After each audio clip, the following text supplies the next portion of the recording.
Livre 7e, chapitre 5. Bâton dans les roues. Le service des postes d'Arras à Montreuil-sur-Mer se faisait encore à cette époque par de petites malles du temps de l'Empire. Ces malles étaient des cabriolets à 2 roues, tapissés de cuir fauve au-dedans, suspendus sur des ressorts à pompe et n'ayant que 2 places, l'une pour le courrier, l'autre pour le voyageur. Les roues étaient armées de ces longs moyeux offensifs qui tiennent les autres voitures à distance et qu'on voit encore sur les routes d'Allemagne. Le coffre aux dépêches, immense boîte oblongue, était placé derrière le cabriolet et faisait corps avec lui. Ce coffre était peint en noir et le cabriolet en jaune.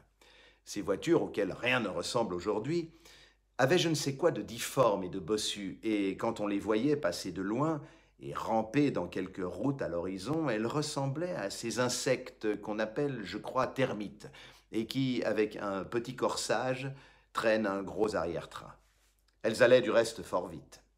La malle partie d'Arras toutes les nuits à 1 heure après le passage du courrier de Paris arrivait à Montreuil-sur-Mer un peu avant 5 heures du matin. Cette nuit-là, la malle qui descendait à Montreuil-sur-Mer par la route de Hesdin accrocha, au tournant d'une rue, au moment où elle entrait dans la ville, un petit tilbury attelé d'un cheval blanc qui venait en sens inverse et dans lequel il n'y avait qu'une personne, un homme enveloppé d'un manteau. La roue du tilbury reçut un choc assez rude. Le courrier cria à cet homme d'arrêter, mais le voyageur n'écouta pas et continua sa route au grand trot. « Voilà un homme diablement pressé, dit le courrier. L'homme qui se hâtait ainsi, c'est celui que nous venons de voir se débattre dans des convulsions dignes à coup sûr de pitié. Où allait-il? Il n'eût pu le dire. Pourquoi se hâtait-il? Il ne savait. Il allait au hasard devant lui. Où? À Arras, sans doute. Mais il allait peut-être ailleurs aussi. Par moments, il le sentait et il tressaillait. Il s'enfonçait dans cette nuit comme dans un gouffre. Quelque chose le poussait, quelque chose l'attirait. Ce qui se passait en lui, personne ne pourrait le dire. Tous le comprendront. Quel homme n'est pas entré au moins une fois dans sa vie dans cette obscure caverne de l'inconnu? Du reste, il n'avait rien résolu, rien décidé, rien arrêté, rien fait. Aucun des actes de sa conscience n'avait été définitif. Il était plus que jamais comme au premier moment. Pourquoi allait-il à Arras?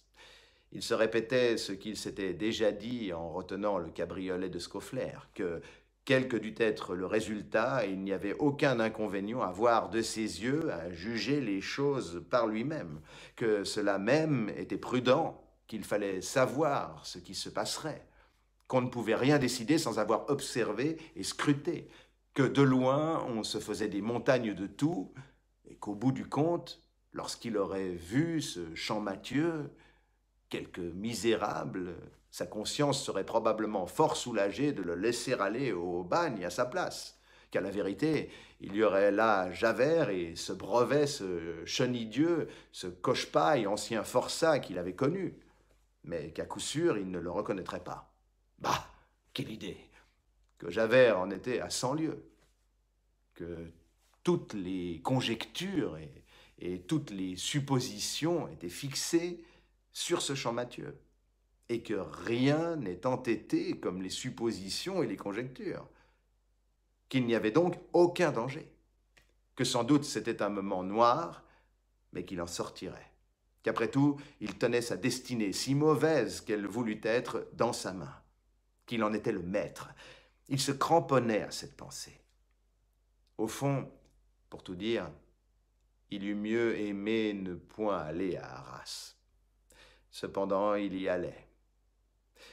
Tout en songeant, il fouettait le cheval, lequel trottait de ce bon trot réglé et sûr qui fait 2 lieues et demie à l'heure. À mesure que le cabriolet avançait, il sentait quelque chose en lui qui reculait. Au point du jour, il était en rase campagne. La ville de Montreuil-sur-Mer était assez loin derrière lui. Il regarda l'horizon blanchir. Il regarda, sans les voir, passer devant ses yeux toutes les froides figures d'une aube d'hiver.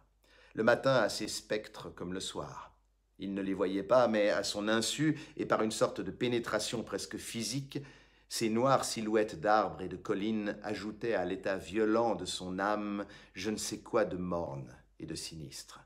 Chaque fois qu'il passait devant une de ces maisons isolées qui côtoient parfois les routes, il se disait « Il y a pourtant là-dedans des gens qui dorment ».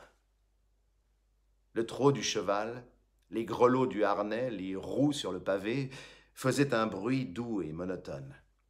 Ces choses-là sont charmantes quand on est joyeux et lugubres quand on est triste. Il était grand jour lorsqu'il arriva à Hesdin.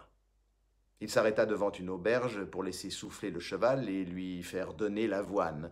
Ce cheval était, comme l'avait dit Scaufflaire, de cette petite race du Bolonais qui a trop de tête, trop de ventre et pas assez d'encolure, mais qui a le poitrail ouvert, la croupe large, la jambe sèche et fine et le pied solide. Race laide, mais robuste et saine. L'excellente bête avait fait 5 lieues en 2 heures et n'avait pas une goutte de sueur sur la croupe. Il n'était pas descendu du Tilbury. Le garçon d'écurie, qui apportait l'avoine, se baissa tout à coup et examina la roue gauche. « Allez-vous loin comme cela ?» dit cet homme. Il répondit presque sans sortir de sa rêverie. « Pourquoi ?»« Venez-vous de loin ?» reprit le garçon. « De 5 lieues d'ici. »« Ah ! Pourquoi dites-vous « ah » ?»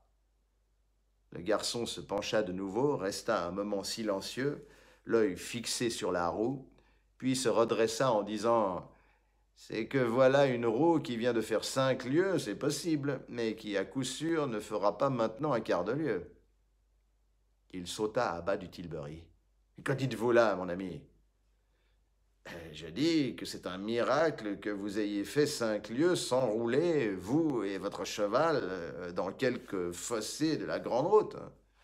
Regardez plutôt. » La roue, en effet, était gravement endommagée. Le choc de la malle-poste avait fendu 2 rayons et labouré le moyeu dont l'écrou ne tenait plus. « Mon ami, dit-il au garçon d'écurie, il y a un charron ici. »« Sans doute, monsieur. »« Rendez-moi le service de l'aller chercher. »« Il est là, à 2 pas. Hé, maître Bourgaillard !» Maître Bourgaillard, le charron, était sur le seuil de sa porte. Il vint examiner la roue et fit la grimace d'un chirurgien qui considère une jambe cassée. « Pouvez-vous raccommoder cette roue sur le champ ?»« Ah oui, monsieur. »« Quand pourrais-je repartir ?»« Demain. »« Demain ? Il y a une grande journée d'ouvrage. Est-ce que monsieur est pressé ? Très pressé. Il faut que je reparte dans 1 heure, au plus tard. »« Impossible, monsieur. » « Je paierai tout ce qu'on voudra. »« Impossible. »« Eh bien, dans 2 heures. »« Impossible pour aujourd'hui. Il faut refaire 2 raies et 1 moyeu. Monsieur ne pourra pas repartir avant demain. L'affaire que j'ai ne peut attendre à demain. Si au lieu de raccommoder ces trous, on me la remplaçait. »« Comment cela ? Vous êtes charron. »« Sans doute, monsieur. »« Est-ce que vous n'auriez pas une roue à me vendre ? Je pourrais repartir tout de suite. »« Une roue de rechange ? » ?»« Oui. »« Je n'ai pas une roue toute faite pour votre cabriolet. 2 roues font la paire. 2 roues ne vont pas ensemble au hasard. En ce cas, vendez-moi une paire de roues. »« Monsieur, toutes les roues ne vont pas à tous les essieux. Essayez toujours. »« Mais c'est inutile, monsieur. Je n'ai à vendre que des roues de charrette. Nous sommes un petit pays ici. Auriez-vous un cabriolet à me louer ? » Le maître charron, du premier coup d'œil, avait reconnu que le Tilbury était une voiture de louage. Il haussa les épaules. « Vous les arrangez bien, les cabriolets qu'on vous loue. J'en aurais un que je ne vous louerais pas. »« Eh bien, à me vendre ? » ?»« Je n'en ai pas. »« Quoi ? Pas une carriole ? Je ne suis pas difficile, comme vous voyez. Nous sommes un petit pays. J'ai bien, là, sous la remise, ajouta le charron, une vieille calèche qui est un bourgeois de la ville qui me l'a donnée en garde et qui ne s'en sert que tous les 36 du mois. Je vous la louerais bien. Qu'est-ce que cela me fait ? Mais il ne faudrait pas que le bourgeois la vît passer. Et puis, c'est une calèche. Il faudrait 2 chevaux. Je prendrai des chevaux de poste. Où va monsieur ? À Arras. Et monsieur veut arriver aujourd'hui ? Mais oui. En prenant des chevaux de poste ? Pourquoi pas? Est-il égal à monsieur d'arriver cette nuit à 4 heures du matin? Non, certes. Ben, c'est que, voyez-vous bien, il y a une chose à dire. En prenant des chevaux de poste... Monsieur a son passeport? Oui. Eh bien, en prenant des chevaux de poste, monsieur n'arrivera pas à Arras avant demain. Nous sommes un chemin de traverse. Les relais sont mal servis, les chevaux sont au champ. C'est la saison des grandes charrues qui commence. Il faut de forts attelages et l'on prend les chevaux partout, à la poste comme ailleurs. Monsieur attendra au moins 3 ou 4 heures à chaque relais, et puis on va au pas. Il y a beaucoup de côtes à monter. Allons, j'irai à cheval. Dételez le cabriolet. On me vendra bien une selle dans le pays. Sans doute. Mais ce cheval-ci endure-t-il la selle? Ah, c'est vrai. Vous m'y faites penser, il ne l'endure pas. Alors, mais je trouverai bien dans le village un cheval à louer. Un cheval pour aller à Arras d'une traite? Oui. Ah, il faudrait un cheval comme on n'en a pas dans nos endroits. Il faudrait l'acheter d'abord, car on ne vous connaît pas. Mais ni à vendre, ni à louer, ni pour 500 francs, ni pour 1000, vous ne trouveriez cela ici. Et comment faire? Bah, le mieux, là, en honnête homme, hein, c'est que je raccommode la roue et que vous remettiez votre voyage à demain. Demain, il sera trop tard. Dame! N'y a-t-il pas la malle-poste qui va à Arras? Quand passe-t-elle? La nuit prochaine.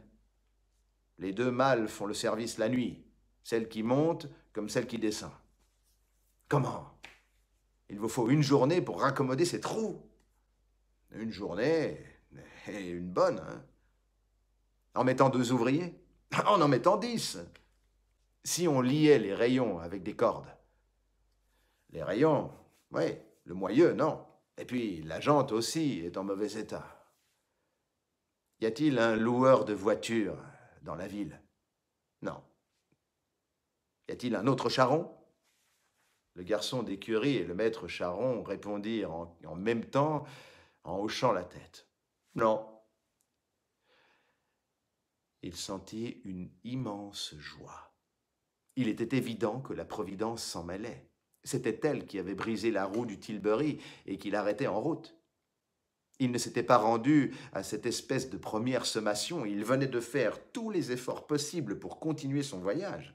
Il avait loyalement et scrupuleusement épuisé tous les moyens. Il n'avait reculé ni devant la saison, ni devant la fatigue, ni devant la dépense. Il n'avait rien à se reprocher. S'il n'allait pas plus loin, cela ne le regardait plus. Ce n'était plus sa faute, c'était non le fait de sa conscience, mais le fait de la Providence. Il respira. Il respira librement et pleinement, à pleine poitrine, pour la première fois depuis la visite de Javert. Il lui semblait que le poignet de fer qui lui serrait le cœur depuis 20 heures venait de le lâcher. Il lui paraissait que maintenant Dieu était pour lui et se déclarait. Il se dit qu'il avait fait tout ce qu'il pouvait et qu'à présent, il n'avait qu'à revenir sur ses pas, tranquillement. Si sa conversation avec le charron eût eu lieu dans une chambre de l'auberge, elle n'eût point eu de témoin. Personne ne l'eût entendu. Les choses en fussent restées là. Et il est probable que nous n'aurions eu à raconter aucun des événements qu'on va lire. Mais cette conversation s'était faite dans la rue. Tout colloque dans la rue produit inévitablement un cercle. Il y a toujours des gens qui ne demandent qu'à être spectateurs. Pendant qu'il questionnait le charron, quelques allants et venants s'étaient arrêtés autour d'eux. Après avoir écouté pendant quelques minutes, un jeune garçon auquel personne n'avait pris garde s'était détaché du groupe en courant. Au moment où le voyageur, après la délibération intérieure que nous venons d'indiquer, prenait la résolution de rebrousser chemin, cet enfant revenait. Il était accompagné d'une vieille femme. « Monsieur, dit la femme, mon garçon me dit que vous avez envie de louer un cabriolet. » Cette simple parole, prononcée par une vieille femme que conduisait un enfant, lui fit ruisseler la sueur dans les reins. Il crut voir la main qu'il avait lâchée reparaître dans l'ombre derrière lui, toute prête à le reprendre. Il répondit « Oui, bonne femme, je cherche un cabriolet à louer. » Et il se hâta d'ajouter « Mais il n'y en a pas dans le pays. »« Si fait, dit la vieille. » Où ça donc? Reprit le charron. Chez moi, répliqua la vieille. Il tressaillit. La main fatale l'avait ressaisi. La vieille avait en effet sous un hangar une façon de carriole en osier. Le charron et le garçon d'auberge, désolés que le voyageur leur échappât, intervinrent. C'était une affreuse guimbarde. Cela a été posé à cru sur les cieux. Il est vrai que les banquettes étaient suspendues à l'intérieur avec des lanières de cuir. Il pleuvait dedans. Les roues étaient rouillées et rongées d'humidité. Cela n'ira pas beaucoup plus loin que le Tilbury. Une vraie patache. Ce monsieur aurait bien tort de s'y embarquer, enfin, etc., etc. Tout cela était vrai. Mais cette guimbarde, cette patache, cette chose, quelle qu'elle fût, roulait sur ses deux roues et pouvait aller à Arras. Il paya ce qu'on voulut, laissa le Tilbury à réparer chez le charron pour l'y retrouver à son retour, fit atteler le cheval blanc à la carriole, y monta et reprit la route qu'il suivait depuis le matin.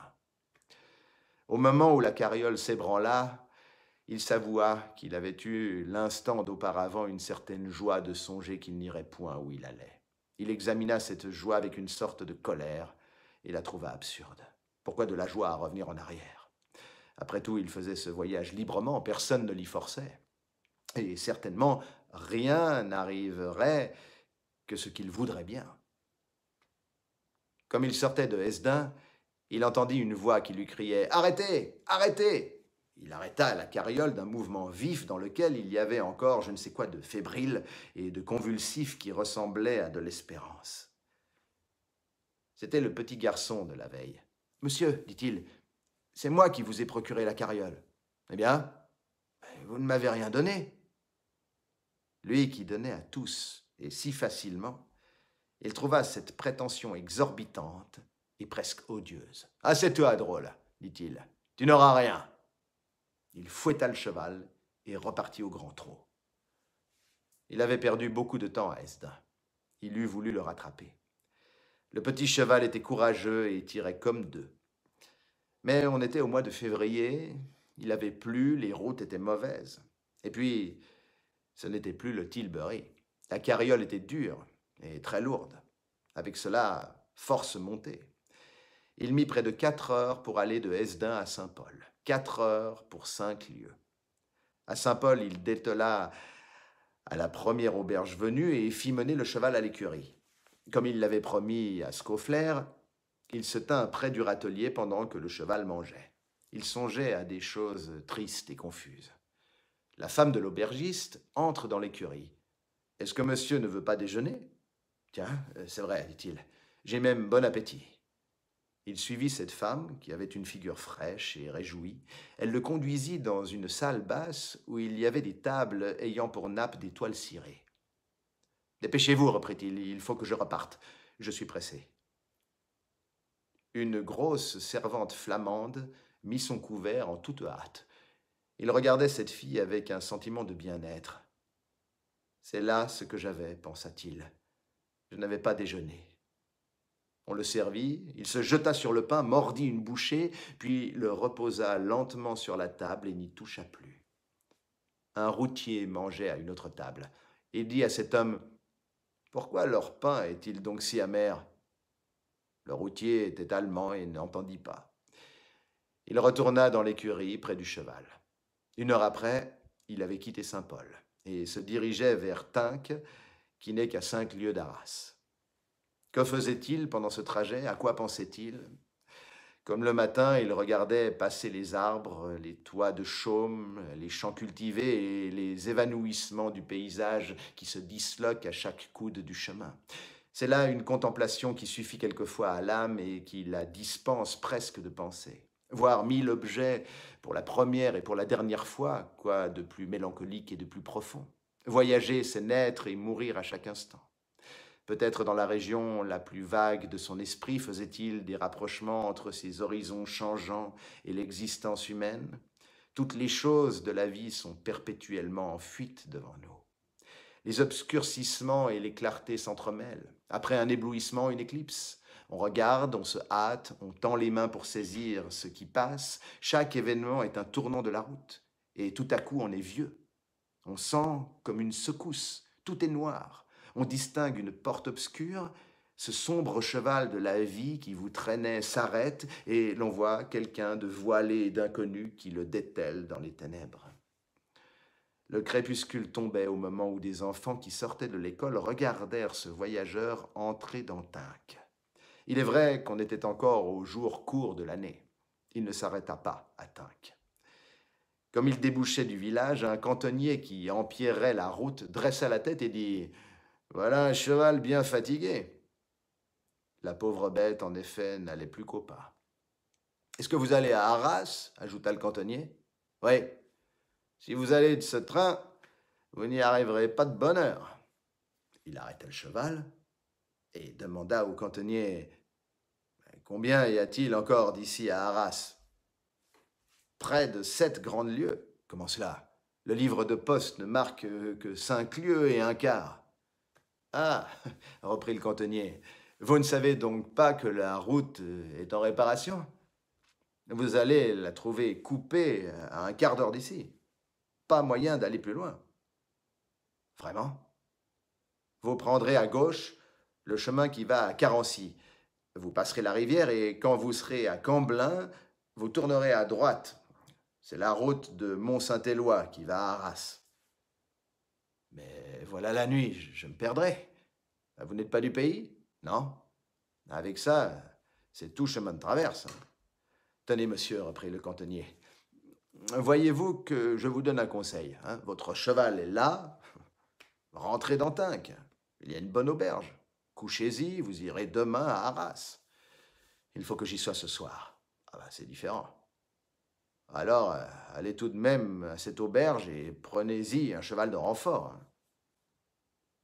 Le garçon du cheval vous guidera dans la traverse. » Il suivit le conseil du cantonnier, rebroussa chemin et une demi-heure après, il repassait au même endroit, mais au grand trot avec un bon cheval de renfort. Un garçon d'écurie qui s'intitulait Postillon était assis sur le brancard de la carriole. Cependant, il sentait qu'il perdait du temps. Il faisait tout à fait nuit. Ils s'engagèrent dans la traverse. La route devint affreuse. La carriole tombait d'une ornière dans l'autre. Il dit au postillon « Toujours au trot et double pourboire. » Dans un chaos, le palonnier cassa. « Ah, monsieur, dit Postillon, voilà le palonnier cassé. Je ne sais plus comment atteler mon cheval. Cette route-ci est bien mauvaise la nuit. Si vous vouliez revenir coucher à Tinques, nous pourrions être demain matin de bonne heure à Arras. » Il répondit « As-tu un bout de corde et un couteau? »« Oui, monsieur. » Il coupa une branche d'arbre et en fit un palonnier. Ce fut encore une perte de 20 minutes, mais ils repartirent au galop. La plaine était ténébreuse. Des brouillards bas, courts et noirs rampaient sur les collines et s'en arrachaient comme des fumées. Il y avait des lueurs blanchâtres dans les nuages. Un grand vent qui venait de la mer faisait dans tous les coins de l'horizon le bruit de quelqu'un qui remue des meubles. Tout ce qu'on entrevoyait était des attitudes de terreur. Que de choses frissonnent sous ces vastes souffles de la nuit. Le froid la pénétrait. Il n'avait pas mangé depuis la veille. Il se rappelait vaguement son autre course nocturne dans la grande plaine aux environs de Digne. Il y avait 8 ans, et cela lui semblait hier. Une heure sonna à quelques clochers lointains. Il demanda au garçon « Quelle est cette heure ?»« 7 heures, monsieur. Nous serons à Arras à 8. Nous n'avons plus que 3 lieues. » En ce moment, il fit pour la première fois cette réflexion, en trouvant étrange qu'elle ne lui fût pas venue plus tôt, que c'était peut-être inutile, toute la peine qu'il prenait, qu'il ne savait seulement pas l'heure du procès, qu'il aurait dû au moins s'en informer, qu'il était extravagant d'aller ainsi devant soi sans savoir si cela servirait à quelque chose. Puis il ébaucha quelques calculs dans son esprit, qu'ordinairement les séances des cours d'assises commençaient à 9 heures du matin, que cela ne devait pas être long, cette affaire-là, que le vol de pommes, ce serait très court, qu'il n'y aurait plus ensuite qu'une question d'identité. 4 ou 5 dépositions, peu de choses à dire pour les avocats, qu'il allait arriver lorsque tout serait fini. Le postillon fouettait les chevaux. Ils avaient passé la rivière et laissé derrière eux Mont-Saint-Éloi. La nuit devenait de plus en plus profonde.